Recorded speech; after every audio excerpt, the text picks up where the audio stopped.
Yeah, and thanks for sharing that. Shout out to Morenike Olusoya for the illustrations and the cover. I think there's just something about learning that when it's complemented with visual aspect, it makes it even more engaging and attractive. I think we also often stereotype like visual learning with illustrations, especially to be like children's book, and it's like I don't think that experience because we enjoy things differently. When I was compiling the book, that was something like I had in mind: the visual aspect, the written aspect, and also the listening aspect, which is why there's the music in it too. So, thanks for mentioning that.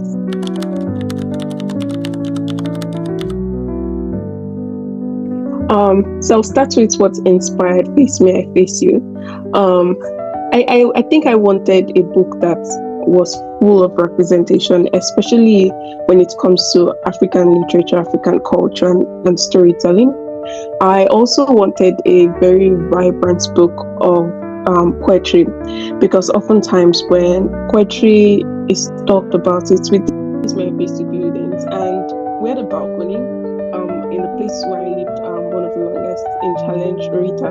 And while we couldn't go outside to engage with whatever was going on, when it was going on in the environment, of like and also as an introvert, I was a quiet observer. So that added to my perspective and experience and the approach at which I wrote the book, which is from Folake's perspective. Because oftentimes I think our society and communities prioritize the extroverts, the people that actively engage in the things. But the introvert's perspective is also very interesting because although they are observers, they are able to capture things in much detail and much intention than someone who is too busy with the engagement may not do. So those are the things that inspired it. My friends say that the characters in the book are they have pieces and parts of me. Like they are big in my spirit somewhere. That one I know for sure. And also Shade, that one I know for sure. So I think the book, if I think of personal experiences, the book is also a representation of who I am really and the various ways that I engage with different themes and different topics or ideas that are important.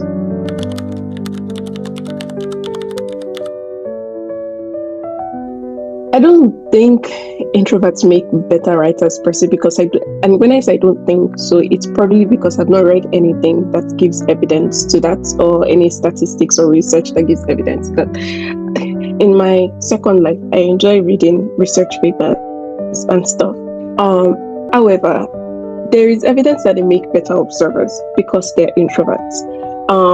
I think introverts and extroverts give different strengths to writings in the sense that as an extrovert, the voice is different. The same way the extrovert's voice is different in real life. That I've noticed in the writings of my friends who are explicitly extroverts and the ones that are introverts. The perspective or point of views that they choose from is different. It's something I've noticed as a person, but not necessarily something I've seen enough of or paid attention to enough to be able to make concrete statements like introverts are better writers. I think we bring different strengths. And I also think which is why the experience of writing and even writing within a community or talking about books is great because you're able to observe what the author brings, the part of themselves that they bring to the book and how that affects or contributes to their writing. Okay.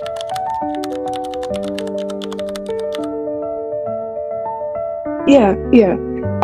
Growing up in Nigeria and also then relocating from Nigeria to the United States, one thing that I know is a big stark difference in both countries is the community, the sense of community and togetherness. Not that it doesn't exist in the United States, it does. But the way it exists in African countries and Nigeria is different. There is something about knowing that you can go home. There is something about knowing that, to a huge part of it, many people can be home to you. And also just things like the sayings that we have in, across cultures, but I know my own in Yoruba. Abajo laughing soya is like togetherness that we used to thrive. Those were things that were ingrained in me growing up. And I thought that if anything has to be the center of this work. It has to be community, because that's what binds all these characters with different experiences and different stories together. And then the other thing, well, if I look at it from a satirical perspective, one of the things I noticed, especially observing face me, face you related engagements, was, well, neighbors may fight. If it comes to to building fight, the neighbors that are fighting against each other will come together to face an external enemy. It's the same way with relationships and friendships. You can see a couple fighting, and then the moment you now try to chime in, they'll now turn against you as if you are the enemy in the situation. And so there's something very interesting about the way community, the way community relates, whether in conflicts or for celebrations or for successes. And then the other thing I was also thinking of is community is the constant of our lives. If you notice the order of the book, it starts with Folake living in a mother's house, and then moving into a face me, I face you, and then getting into a relationship. Although it did not get into the details of marriage or whatever, if you look at the constants, it's like regardless of the choices she makes for her life, she still finds herself within a group of people that she can connect with, or at least observe to an extent where she can find them relatable or make commentaries about their life. So yes, community has to be the center of the work, because it's a constant of our life. It's the thing that binds us together and kind of keeps us going to many extents. Okay.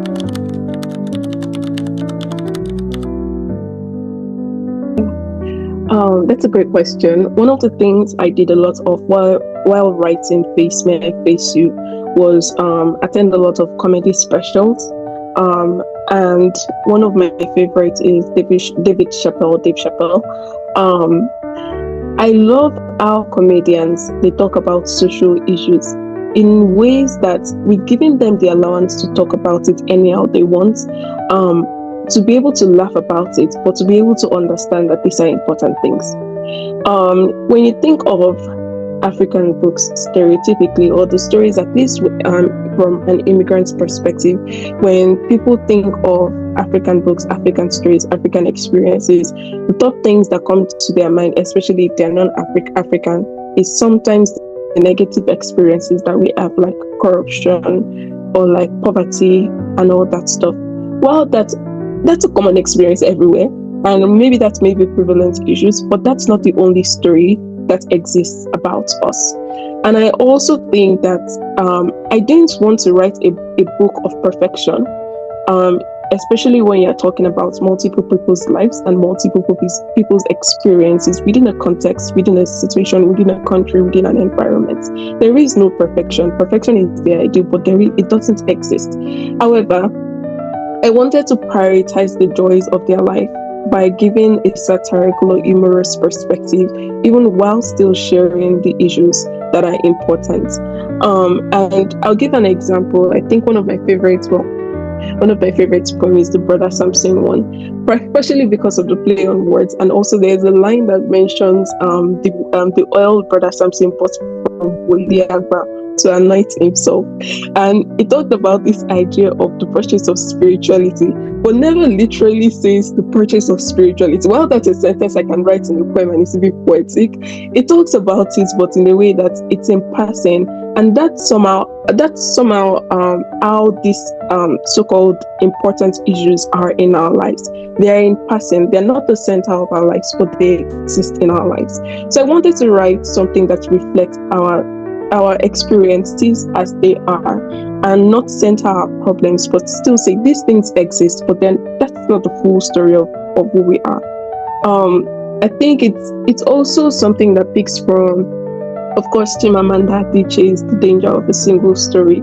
I think more stories need to be told about just our daily lives. They're important to tell those stories and to help people reconnect with our humanity and see us more fully than they currently do, especially when we're sharing literature, African literature, to other countries or people from other places.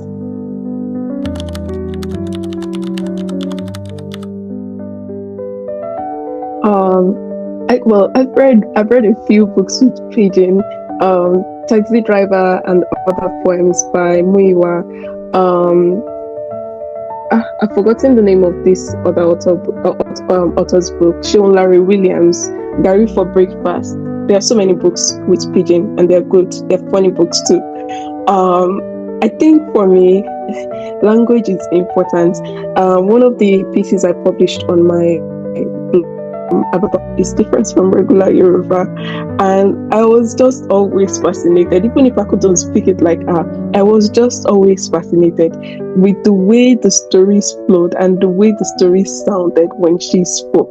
And even when I think of language, I think there is a deeper relationship that people have beyond what's being said when it's in a language that they understand, a shared language. When I was writing the book, in one of the earliest stages, I had interpretations of the Pidgin English or the Yoruba, and then towards the end, I took it out because I was like, so I want this book to be for the people that own it. Let them enjoy the language as it is, and it's not so difficult that even if you don't understand Pidgin or Yoruba, you would miss the whole message. The message is still there. The other thing I also realized is how language is beyond the words, it's more so the experience. Humor is a universal language, love is a universal language. So even if you choose to write in Igbo or you choose to write in another thing, whatever it is you're describing, so find something that is a universal experience. People will find a way to relate to. It's the same way when we listen to music. I came across a video where I think it was a question someone had asked Ashake about why songs are predominantly in Yoruba, and it was like that's the language he's familiar with the most and is comfortable with. And I saw in the comments people from other countries saying that he should continue singing in Yoruba. They love it like that, and so it's just something beautiful. I think language transcends what's being said and the understanding of the words itself. I think it's also just the experience, and the pidgin language adds to the experience. The last thing I want to say is I remember when I was in secondary school. We used to call Pidgin English or Yoruba vernacular, and you couldn't actually speak it during school hours. I mean, except if you're taking Yoruba class. And I found that very ridiculous for a country whereby Nigeria, I think, has the most dialects in the world, and perhaps the most languages. I'm not 100% sure it's with the languages, but I know for sure it's the dialects. And for a country that has such a variety of language, to be able to restrict us to just English, I think was ridiculous.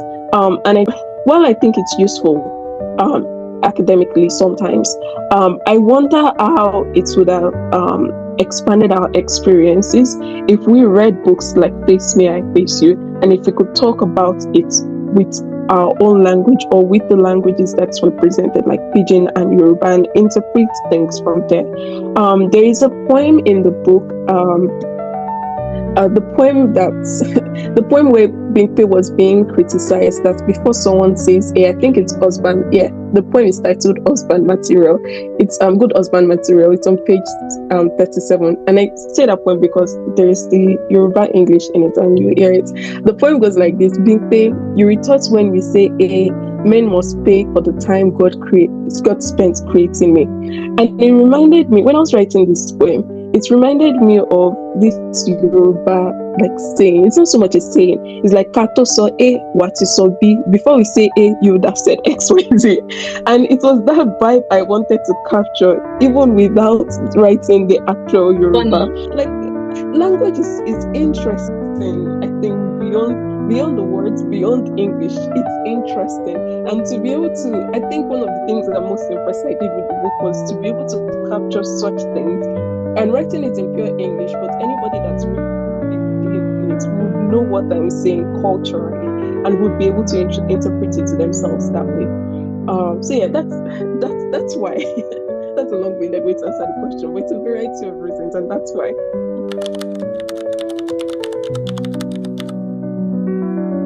I think for me, it was just the imagination of the natural order of if that's the way someone wants their life to be. That was the simple reason why I broke it apart that way. Initially, when I wrote the book, it was a combination of all the points together.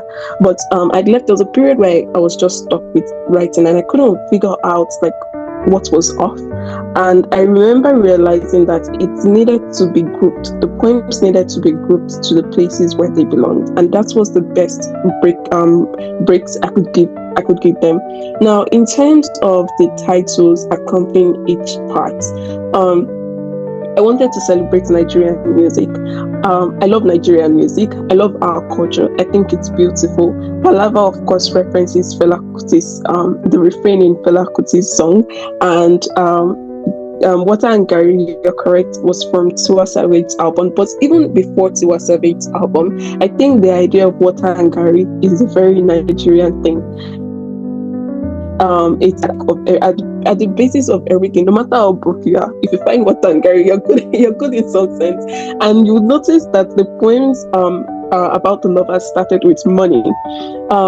Well, the poems about the lovers, Folake and her boyfriend, talked a lot about money in humorous ways. I intentionally chose that title because it also signified that even without it, their love was still there. And then the Water and Gary title also signified things that went together.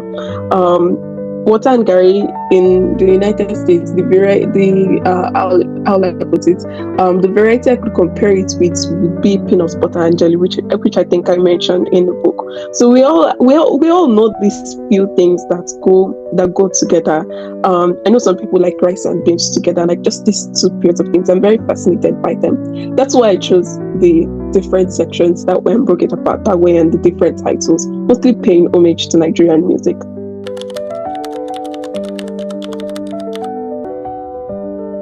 I think there is a gap, but I don't think there is because of the big words of poetry and all that stuff.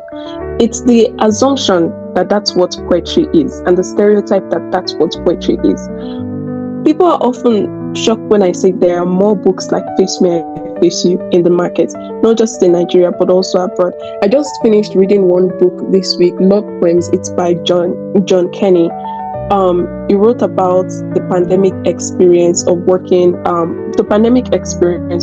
in an office and like the love romantic situations that go in it. Very humorous and satirical and easy to read collection of poems.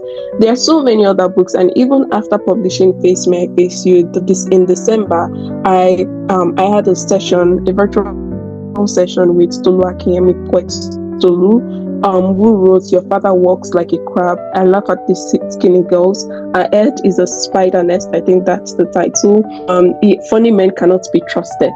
And there are books like his everywhere. And I think people are just not aware that poetry is not just this singular thing, this collection of dense words, difficult to understand pieces. Poetry is not just that. Poetry is more, the same way fiction and non-fiction is more. I like that Face Me, I Face You helped people to break into the perspective that this poetry can also be this, and also create awareness for other books. But I don't think the reason there is a gap is because poetry is just one single thing. I think there are a variety of poems around, but we just need to create awareness of that. And then the other thing about the gap is also the investments being put in publishing of books and creating and marketing them. Publishers are more likely to go for fiction or non-fiction books. Many Nigerian publishers, you will see it on their website. Literally, there's one famous publisher that always side eye. You see it on their website. No solicitation of poetry collections. Don't submit poetry to us. They will collect all types of manuscripts except poetry. And it's like, if you're writing statements like that, you're not even giving poetry that may be relatable to people in chats. So the availability is cut down part. And even when poetry collections are selected, the way it's marketed is not how I put it, it's not marketed in such a way that audience, that if at all there is so much investment in the marketing. I find that publishers, even when they publish poetry, they prioritize marketing fiction and non-fiction because that's what people are most attracted to. And then the second thing is, I know from a writer's perspective, and I also made this mistake in my first couple of books that I published. We want to market books as if they're for everybody. No one book is for everybody. Even the Bible is not for everybody. We want to understand as writers and as publishers our specific audience for specific books. I think Face Me, I Face You was successful or is successful because I was clear from the beginning about who my audience, my primary audience is. Yes, anybody can read the book, but I knew clearly that my primary audience would relate with the book, even just from the title. Even if they didn't read the whole book, would be Nigerians, Africans abroad. And then I worked based on that, and then expanded the visibility based on that. So when we talk about the gap, it's not just one thing. It's a couple of things that are limiting people from seeing that poetry is a wide pool of so many things. I've also made efforts to talk more about just the easiness to enjoy and understand poetry. When I worked with Larry Oroyeli, Sheol Naimi, and I've forgotten the last person's name, Muiwa Deshoko. When we did the event, and we also did a discount, I think for the month of December, their books are also available as ebooks. They're very easy to read books, and I'm sure they're more like it if you invest the time to find them. Oh, and the last thing I will say is, school is the first place where you invest reading in the mind of a young person. And when you give people difficult to read books from the start, then of course that shapes their perspective of what books are in the market. But in my own secondary school days, some of the kind of books that we read, I wasn't very interested in it, especially when they were foreign, because I couldn't understand the author's imagination. And if you put a book about white people sitting on a beach in front of me when I have not traveled out, what should I do? I mean, I can try, but what should I do with that in analyzing it? Compared to if you put a book that says Face Me, I Face You in front of it. Of course, that's an experience I know. Of course, I will be able to analyze that more. So, yes, it's a combination of so many things, and I cannot it all day long about how the gap of expanding people's awareness of poetry like this.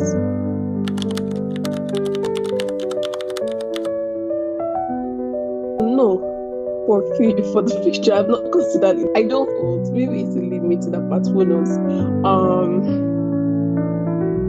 I think for now I'm still soaking myself. I'm one manuscript are like sitting somewhere on my laptop, but it's not a manuscript that I think would benefit from graphic illustrations stuff. But who knows? In terms of my vision for the cover, my friend Morenike is brilliant.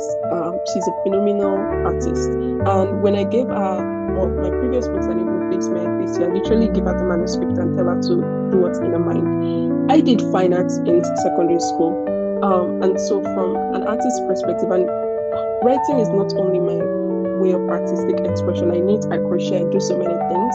I understand from an artist's perspective that when I'm given the liberty to do something, or at least attempt it the way I want, the freedom creates imaginations that I wouldn't otherwise have thought of. If compared to when someone invests in me that it has to be this, it has to be that. So when she read the manuscript, she came back to me within a week or two with ideas, and I totally trusted her. And we refined the cover like I think 4 to 5 times. We're going through different versions to say this is what I like, this is what I don't like. But the building structure was there right from the start. The modifications that happened were mostly like the details and the placement of the title up and down. But most of it should be credited to Morenike's imagination, because she really did the work on that. So yes, I will say, I think this also speaks to the relationships potential writers can have with people who design the covers of their book. I keep forgetting the title of this book, but it has something trouble in it. If I find it, I'll let you know. The book is very, very, very beautiful. The book cover is very, very beautiful and very, very detailed. And I find that, he said, I'll quickly mention the story relating to the cover. The person who designed this cover told him that if he's designing the cover, he wants to do it like on his own, in the sense that he doesn't want any interference, and that he either takes it, Seun should either take it or leave it. And Seun was like, okay, I'll take my answer. And he came out with something so perfect.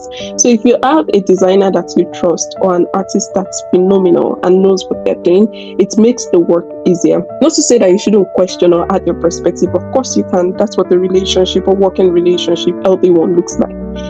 But it's a different experience to have someone you can very much trust with your work and expect them to execute it properly.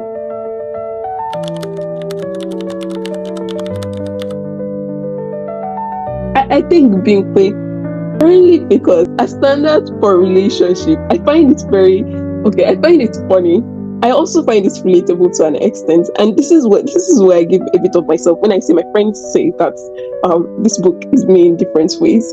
There was a period of my life when I was on Inge, and this is not an advertisement for Inge, but you know the shaggy of dating, especially as an adult, trial and the way and so like I would like to have a conversation with Big to know some people what she says about men that a man or whoever must even breathe must be 6'6", 6 feet tall, 6 figures, 6 pack. Like you, it's easy to dismiss her, it's easy to criticize her, but it's also interesting if you approach her from the perspective of empathy and curiosity. It's interesting to know the stories behind her. Winkwe is also a character that I find that many of my friends and peers can relate to because that's the stage as are in dating and just knowing what they are, knowing what the experience is like. So yes, I'll choose Winkwe. I'll choose Winkwe. She's my favorite troublemaker in the book.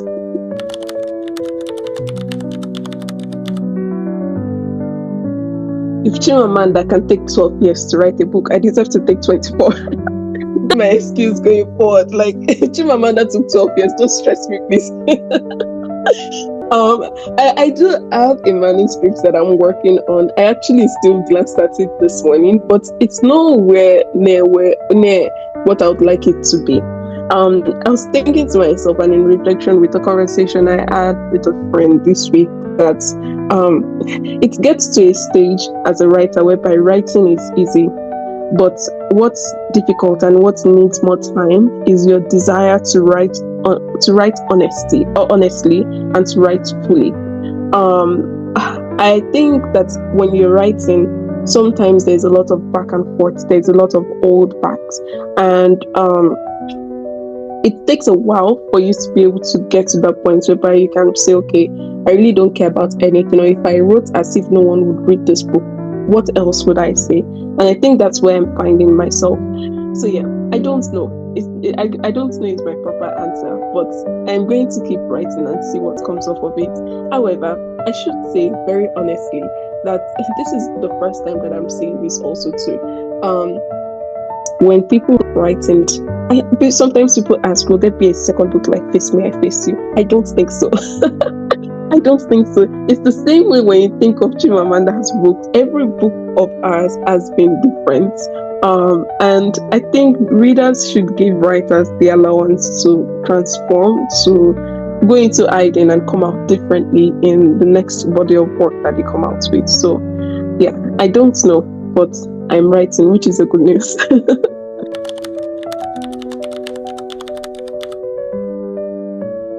I think it's African music, but it's actually African Christian music. Lawrence Oyor is my recent binge listening. Okay, if you want me to go now more specifically into Afrobeat, I think of Fela Kuti is my favorite. I love that his music has a lot of instrumental.